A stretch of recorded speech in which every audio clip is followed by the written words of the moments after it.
পানি আপনার যেখানে ভেজাল পাওয়া গেছে সেটি আপনার না। না, পানিতে আমি তো এখনো বলছি পানি ফ্যাক্টরি আমার। আমাকে আশ্রাম আপনি আমাকে এগুলো করাচ্ছেন। মানে আমাকে গরম করাচ্ছেন এরকম।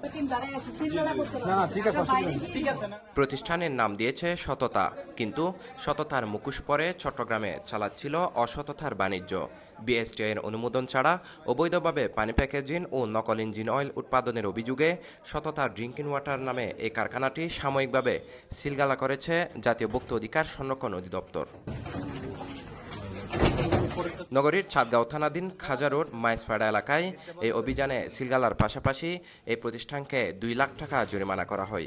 মানে পানি আপনার যেখানে ভেজাল পাওয়া গেছে সেটি আপনার না। না, পানিতে আমি তো এখনো বলছি পানি ফ্যাক্টরি আমার। কিন্তু তাহলে আমাকে গিয়ার অয়েল এগুলো একজনের জমা রাখছে, আমি একজনটা রাখছি। কে? সে একজন আপনার এখানে সততা ব্র্যান্ড নামে গিয়ার অয়েল তৈরি করছে। এখন তো দেখতেছি তাই। এখন দেখতেছেন, আপনি আগে দেখেননি, আপনার এখানেই তো তৈরি হচ্ছে। না, এতগুলি তো আমি আসলে এতগুলি দেখি না, কারণ মাত্র আনছে মাত্র তিন কার্টন মাল। ও আবার থেকে স্যাম্পল গুলো করে নিয়ে গেছে।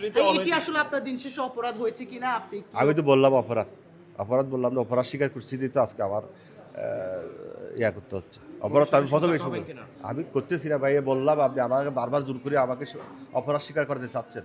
আমি এই জিনিসগুলো আমি করি না। আপনার অপরাধ আমি মিথ্যে কথা বলতে পারি না ভাই। আপনি আমাকে আশ্রাম আপনি আমাকে এগুলো করাচ্ছেন, মানে আমাকে গরম করাচ্ছেন এরকম। রবিবার 8 সেপ্টেম্বর দুপুরে অভিযানটি পরিচালনা করেন ভোক্তা অধিকার সংরক্ষণ অধিদপ্তর চট্টগ্রাম বিভাগের উপপরিচালক মোহাম্মদ ফয়জুল্লাহ, সহকারী পরিচালক মোহাম্মদ আনিসুর রহমান এবং মাহমুদ আক্তার। পানি উৎপাদন বিএসটিআই এর অনুমোদন আসেনি, কিন্তু লগো ব্যবহার করছে।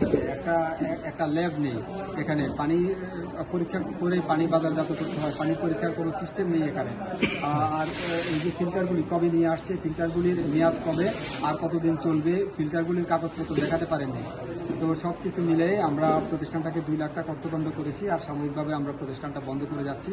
আর ফার্দার আমরা তদন্ত করব গিয়ার অয়েলটা কোন প্রতিষ্ঠানের মাধ্যমে বাজারজাত হচ্ছে, এই প্রতিষ্ঠান কোথায়, এবং এটা যদি বাজারে থেকে থাকে সেটার ব্যবস্থা গ্রহণ করার জন্য আমরা চেষ্টা করব, আইনানুগ ব্যবস্থা গ্রহণ করব।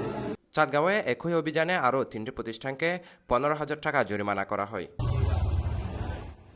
CTG post, Chittagong.